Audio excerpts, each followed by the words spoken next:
بسم اللہ الرحمن الرحیم۔ رزق کے لیے خاص دعائیں۔ دعا نمبر 1، طلب رزق کی دعا۔ حضرت موسیٰ علیہ السلام بے سر و سامانی کی حالت میں اسے پڑھ کر حضرت شعیب علیہ السلام کے مہمان اور داماد ہوئے۔ رب انی لما انزلت الی من خیر فقیر۔ ترجمہ: ہے میرے پروردگار، جو نعمت بھی مجھے تو عطا فرمائے گا میں اس کا حاجت مند ہوں۔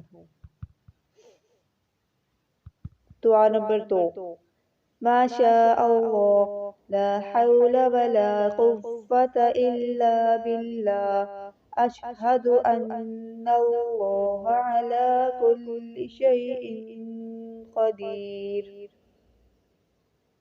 ترجمہ: اللہ جو چاہے گناہوں سے بچنے کی طاقت اور نیک کام کرنے کی قوت صرف اللہ ہی کی جانب سے ہے۔ میں گواہی دیتا ہوں کہ اللہ ہر چیز پر قدرت رکھنے والا ہے۔ فائدہ: مذکورہ بالا کلمات کو صبح کے وقت پڑھنے والے کے بارے میں آپ صلی اللہ علیہ وآلہ وسلم نے ارشاد فرمایا کہ اسے اس دن کا بہترین رزق عطا کیا جائے گا اور اس دن کی شر کو اس سے دور کر دیا جائے گا۔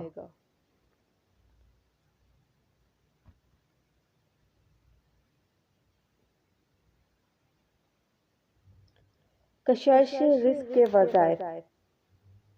مندرجہ ذیل کلمات کی برکت سے 70 تکلیفیں اللہ دور کرتا ہے، جن میں سب سے کم درجے کی تکلیف فقر و فاقہ ہے۔ لا حول ولا قوة الا باللہ ولا ملجا ولا منجا من اللہ الا الیہ۔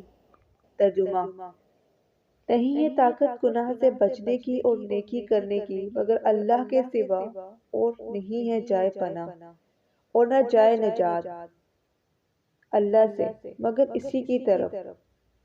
فقر و فاقہ کی تکلیف دور کرنے کے لیے یہ بھی مروی ہے کہ ہر روز 100 مرتبہ یہ ورد کیا جائے، لا الہ الا اللہ الملک الحق المبین۔ ترجمہ: اللہ کے سوا کوئی عبادت کے لائق نہیں، وہ سچا بادشاہ ہے۔ یہ پڑھنے سے وحشت قبر سے بھی نجات ملے گی۔